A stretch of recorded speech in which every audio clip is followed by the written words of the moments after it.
Hello everyone, my name is Matt Scorpion and welcome to another TWAB update. Now, I'm going to be honest, this one isn't really one much for info, not much of game progress. This is kind of a Bungie, hey, heads up, let's take a look at a few things, but it's not really anything to do with Destiny itself per se, but there's a lot of other things going around.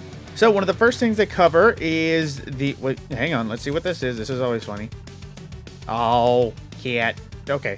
So, so aside from that, they basically start to talk about little bits of a time. Now, they talk about games to give and how it ended at a high note. Basically, they broke down how much they officially made, how many people donated, as well as various things that they made over $2 million for games to give. So, that's always a nice thing to hear. Now, of course, they wanted to clarify some account things. But basically, it's some of the things regarding boosting, like giving your account for somebody to play for you. That's one of the things that fell under like the possible ban areas. So let's see. We are reissuing the appropriate reprimands, number of accounts according to our policy. Our security team has this to say. Let's see.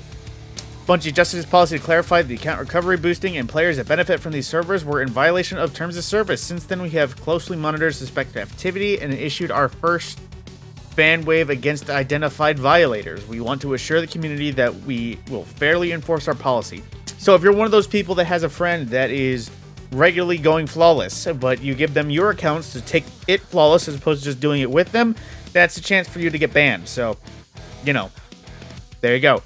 Now, that is the main chunk of some things they talked about. Now, this is the support first. The raid emblem, they had a snag in updating the Valor Disciple contest mode emblems, so they're hopefully having a resolution soon, and they will let us know when it's going. The next hot fix will be next Tuesday on the 29th, which it's hard to say what will be a part of it, but I am not officially sure, but that's our off-time, downtime sort of thing. The PlayStation 4, its HDR update early in the season that they had to turn it off to prevent crashing. We believe that the issue has been resolved with the most recent hotfix, so you can turn HDR back on if you are on PlayStation 4. Now, some known issues. Osmiomancy gloves lose grenade charge after dying. That's the double cold snap grenade charge for warlocks. A devour timer isn't consistent when killing multiple enemies at once compared to killing one enemy. Players on Xbox are crashing at higher rates than usual. I am well aware of that. I crashed a few times running through Rolk, and it was only me, really. Rahul's planetary materials also are not rotating. So, if you're wondering why Rahul has only been spin metal and helium filaments, that's pretty much why. Now, they wanted to clarify as well the recent takedowns and copyright strikes on YouTube. This is something that supposedly is bugged with their systems. Supposedly no one has actually requested that anything been taken down. Something just, I'm assuming a 0 was turned into a 1 at some point, and unfortunately, YouTube got a lot better at cracking down at whatever is officially labeled a takedown. So, let's see.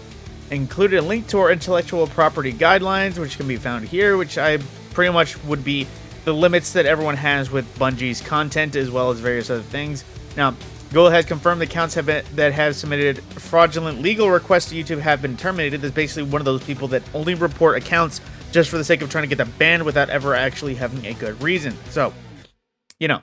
Now, in addition, CSC, a Bungie partner that aids in IP protection, did not go rogue or issue any unauthorized takedowns. Bungie does not use or authorize algorithmic takedowns on YouTube.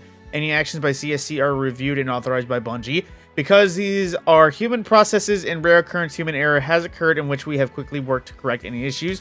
Bungie investigated the claims of suspicious takedowns and have found several strikes were perpetrated by a bad actor that is not affiliated with Bungie or CSC, but who has impersonated CSC by falsifying lookalike email aliases. This attack occurred after and possibly in response to a recent set of authentic takedowns of OST uploads.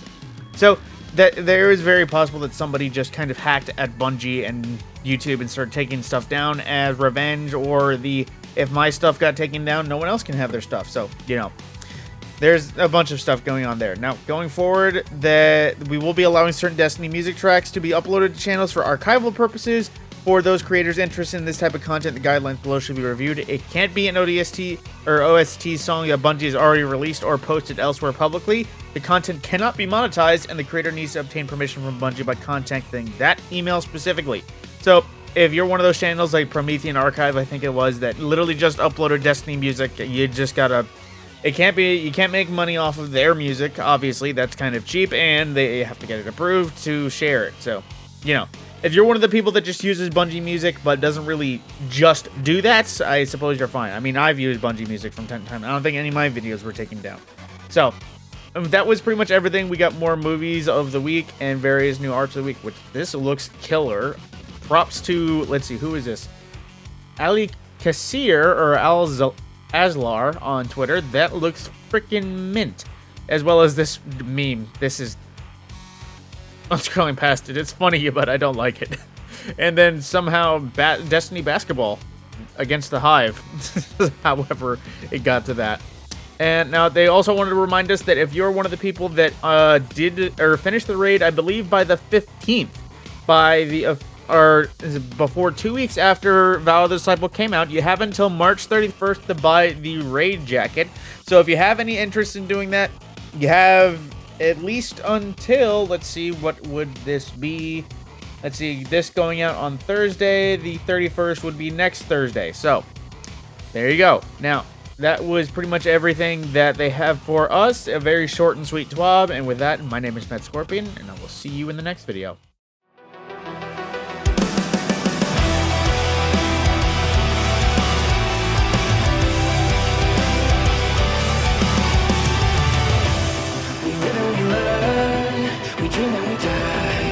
We stop being concerned, no chances keep on passing us by.